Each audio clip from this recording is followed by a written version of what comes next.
Welcome back to Mint, where we explore the world of personal finance, making it simple and relatable for you. Whether you're looking to earn, spend, save, or invest, we've got you covered. Earn it, spend it, save, invest. As a business owner, imagine having to buy 5 different software packages from 5 companies to operate your business, then relying on various people to train your staff to use all those systems. Companies are now realizing that the future of work isn't about buying more software, but about working smarter with innovative and integrated cloud-based platforms. On Inside Hustle today, Verakumar Natarajan shows us how we can boost efficiency in the modern workplace, not by using more tools, but by choosing the right ones that work seamlessly together. Across Kenya, companies are transitioning from standalone applications and software towards unified cloud-based platforms. Standalone software for functions such as word processing, image editing, account and finance, presentations, and human resources isn't cutting it anymore. Every company has multiple departments: sales and marketing, finance at the core, operations, collaborative, and then business intelligence, communication tools, and so on. So they have one vendor for finance and operations, and then another for sales and marketing. So sales guys don't talk to finance guys in terms of software. It's like they are not syncing properly. And then the HR guys, so the payroll and people management, that's a different software. They don't talk to each other properly. So we find a lot of data silos within the company.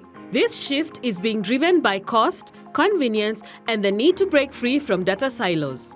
Instead of buying software for each department, companies are now buying or subscribing to platforms that integrate all their operations under one roof. In Kenya, this shift is more visible in SMEs that are just starting to digitize their operations. Most of them start with bookkeeping. I mean, like that's where the money comes in, where money goes, the cash flow options, and so on. We have Zoho Books, our accounting platform, along with inventory management, expense management, and so on. So that is one of the popular platform that is being sold mostly with the SMEs. And the second most is the collaborative tools, the email solutions, the Drive, to store the files, and so on. But much as the move from scattered tools to integrated platforms will mean seamless workflows, enhanced productivity, and data unity, some businesses are hesitant about where their data will go and how secure it will be. So where is my data? What happens to my data? Is it secure enough? People are used to having a desktop, a version on the desktop, whether it is Office 365 or any bookkeeping platform. It's on the desktop, so it is with me. Wherever I go, I take it with my laptop, and then that's it. When we started saying it, no, it's on cloud. So wherever you are, whether you are in your office, in your home, or you are traveling to your customers, you can still access these solutions. With their data stored on the cloud, businesses are now also saving on costs that would have been spent on data centers. It used to be the case where customers used to focus on what level of data centers that we have to build.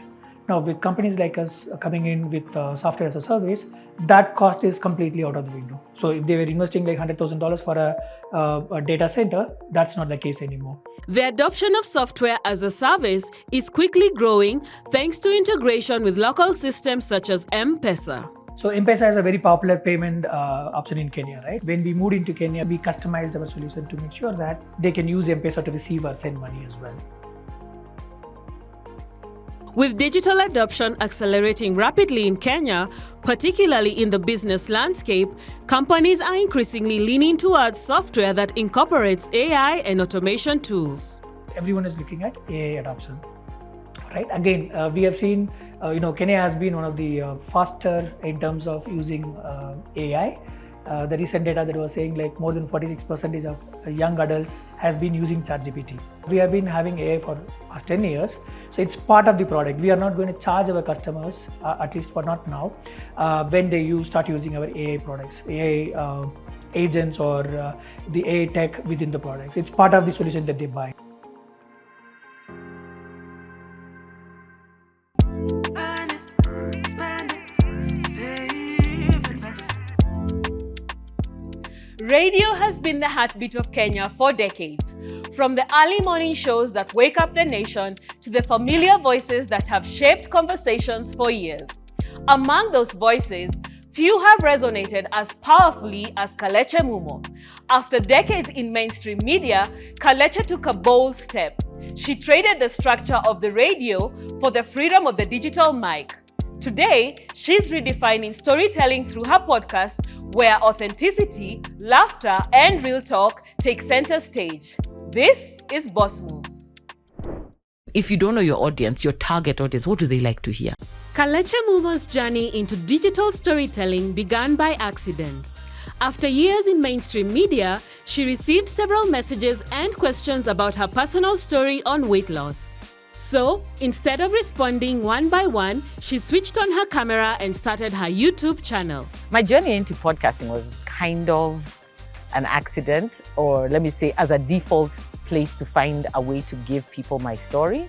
Specifically after my weight loss journey, it became so difficult to answer all the DMs, all the comments, all asking, what did you do, this, that.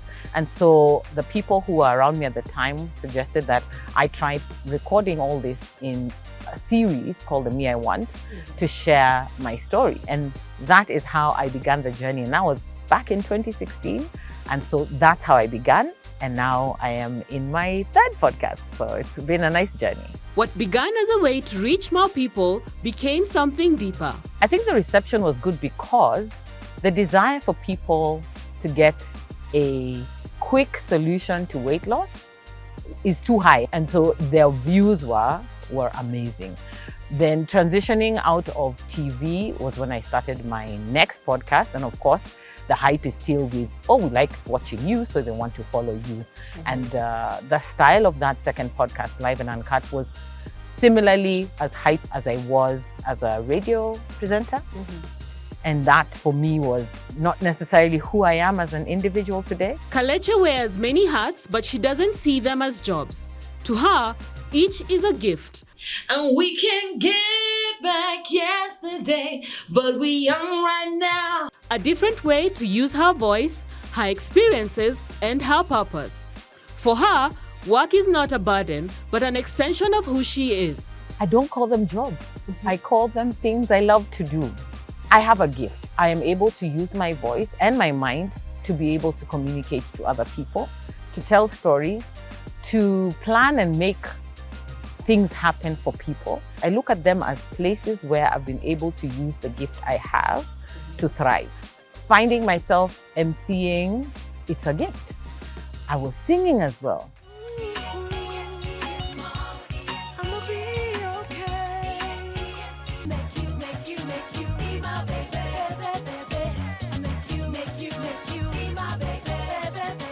And so I was using my gifts. And so the desire to be on air was to talk to people, to be able to engage with people. I'm a great listener, and that I knew I was good at. So again, it's what are you good at and where can you take it? And if it brings you money, well and good. In a space where everyone has a mic, it takes more than just talking to stand out.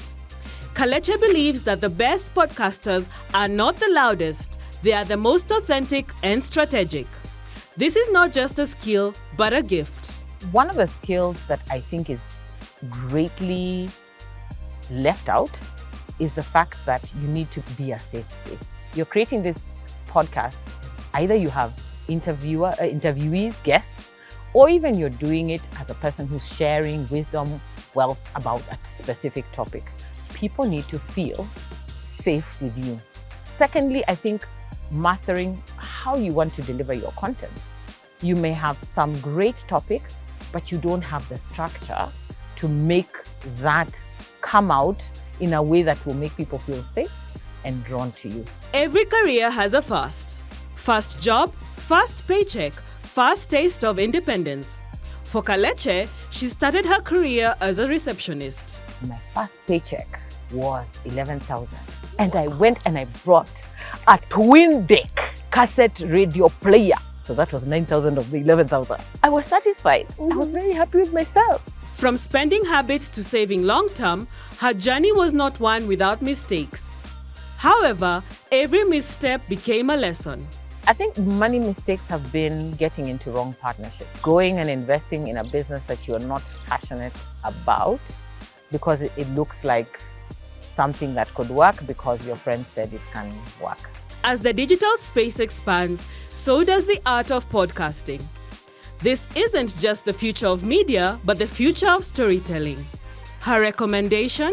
So the future of podcasting is great if we can have more people supporting the industry. If we can have more organizations who can see what the benefits are of investing into these conversations.